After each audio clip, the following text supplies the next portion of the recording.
Welcome to David Orr Golf Coaching. I thought I would spend this next wee while talking about a greenside chip shot. Okay, the shot that we're planning to play today and demonstrate is going to be using the ground more than I'm using height. And again, it's going through what's the most important things I would be considering myself playing this shot. And I'll open up and talk to you about the most important factors to consider and also the key technical points that we've got to be focusing on.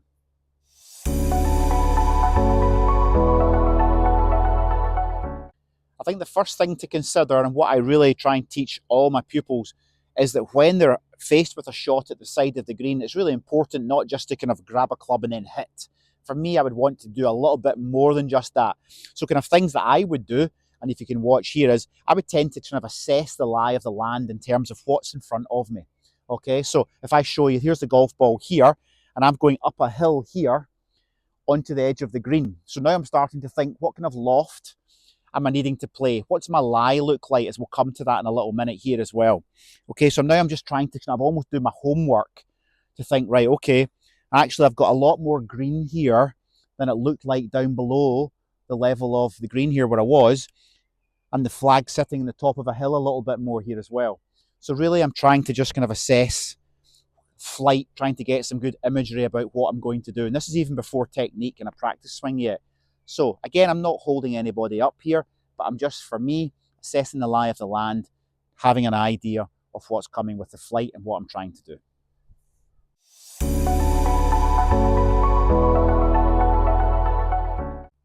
Again, and after we've started to look at the overall topography of the land and coming into the flag, then we've got to start to then look at where's the flag on the green, as we've said.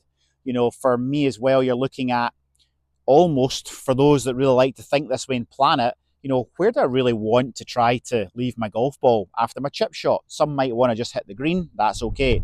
Some might want to be thinking a bit more, I'd rather leave it maybe short of the flag so that my next shot and putt is uphill.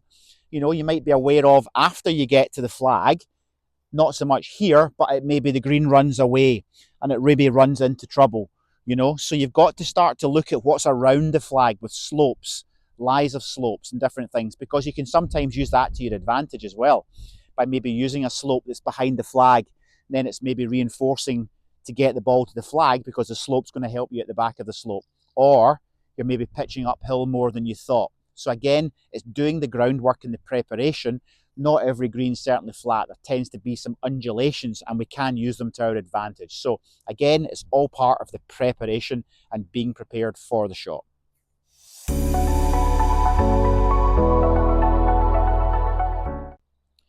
The lie of the ball is very, very critical in terms of club selection, especially at this time of year, in kind of early summertime, with ground being much, much firmer. It proves a little bit harder to get maybe more loft under that ball, and that could be off a good lie. And sometimes, unfortunately, we do get awkward lies around the green where it's maybe sitting down a little bit more. And I think that's where less loft is more advantageous. And especially, as we can see with the undulations of the hill here, we want to have the ball spending not a lot of time, maybe 25% of its time in the air and around 75% of its time on the ground. And especially if the lie becomes a little bit more awkward, or you've got a critical point in the match and you're under maybe a wee bit of pressure, I think when there's no obstacles in front of you to go over, like a bunker, less loft will be more consistent for you to deliver the right strike, and we'll go over the technical points to really consider in order to achieve that shot.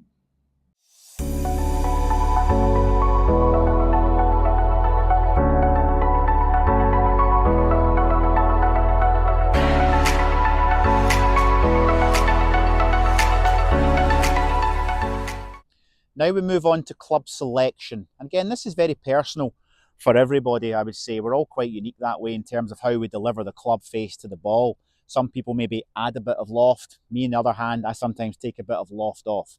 So people have got their favourites, I would say, from what I see every day when you coach people. They gravitate towards their comfortable club that they trust and enjoy. You know, for me, when you're using less loft, for me to use the ground more, because we're not wanting a lot of height here, I tend to gravitate towards a 7-iron, 8-iron. Again, that depends on what's the slope, how severe is the slope in front of me, or how far have I got to travel along the ground. If you're somebody that hits the ball quite high around the green, you know, then I would be saying, maybe even looking at a hybrid, 6-iron, 5-iron, potentially, if you carry those clubs. It's no shame in using a fairway wood or a hybrid round the green. For you, somebody that maybe hits it a little bit too low, you might maybe move back to the 9 of the wedge sometimes, depending on, again, what's in front of you. So again, that's something to check, feedback into myself and ask me, and I'll gladly advise and give you the right kind of information going forward. But for me, less loft is going to be more reliable for you in terms of strike.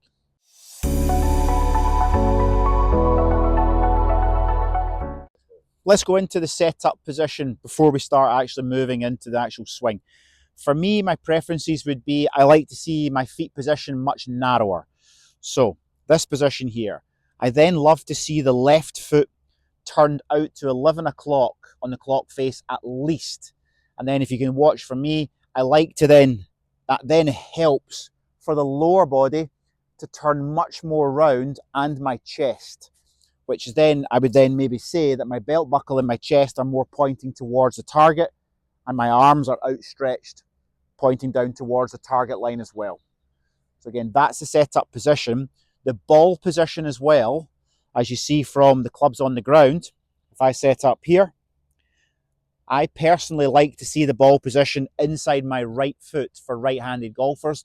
The opposite would apply for left-handed golfers as well. It would be the other foot.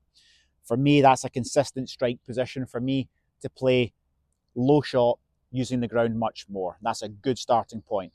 The only other thing I would want to add in here from a strike perspective is that we're going to start with at least 60 to 65% of my body weight on my left leg for right-handed golfers.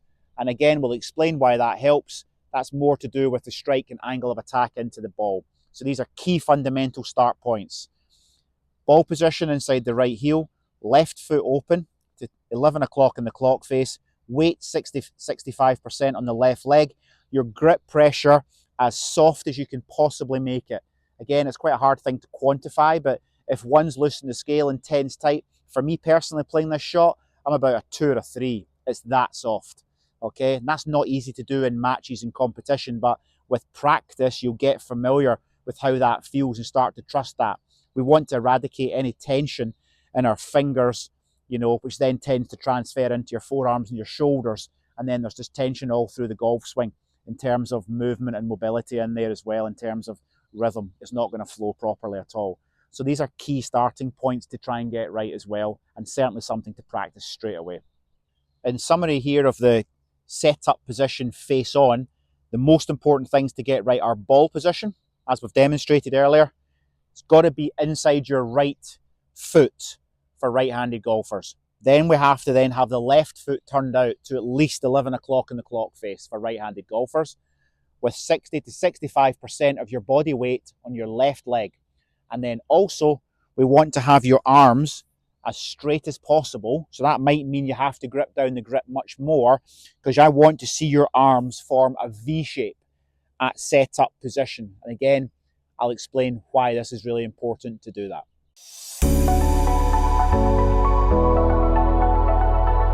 Let's talk about the actual shot in terms of, we're down at the practice area here at White Craigs. We're going to this right-hand flag here, and I've set up the clubs here on the ground again, just to help and show the setup position.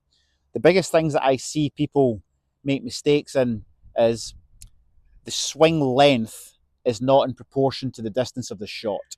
And most people will overswing quite dramatically round the green. Sometimes that's linked to confidence, and that's just sometimes the way people do things, and that's okay. But remember, when we're taking less loft round the green, there is less loft in the club face, which is designed to roll. So if you're going to take a huge golf swing with less loft and you strike it moderately okay, you're going to overhit things dramatically and go way past the flag. So what I'm trying to show you here is, and I'll demonstrate this, is the backswing position doesn't need to really be that long. And I'll give you a couple of checkpoints to look for here.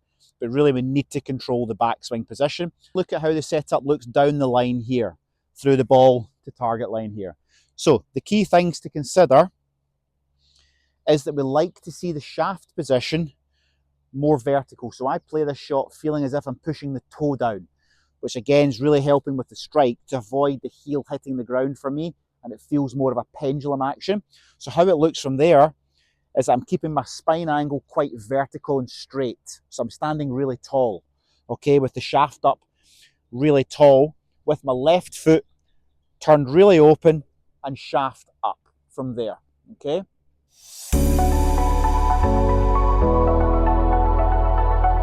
Face-on considerations. We know about the left foot, the weight, arm position. Now it's about swinging the club back. From this position here, some people like the analogy of the clock face drills from the instructors of years gone by, the 9 o'clock clock face. I try and visualize that the shaft position doesn't go above my hip height when I swing back.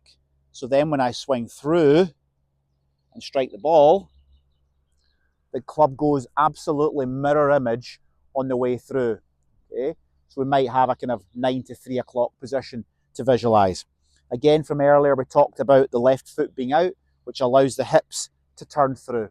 So that's really your window and corridor of backswing. And it doesn't need to be, as I see all the time, when the club goes longer, you start to then hinge your wrists, which then means you're creating more power and you're going to overhit dramatically or also have some complications at impact.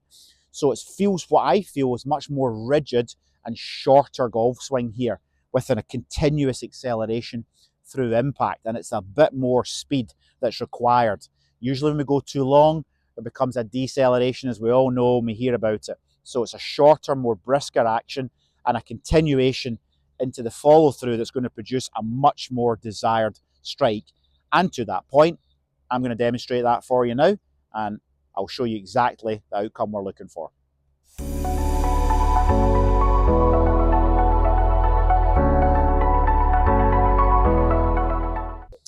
Okay, I've rolled up my sleeve and my top here just to try and demonstrate and show you the wrist position here, which again is another common mistake I see in amateur golfers here.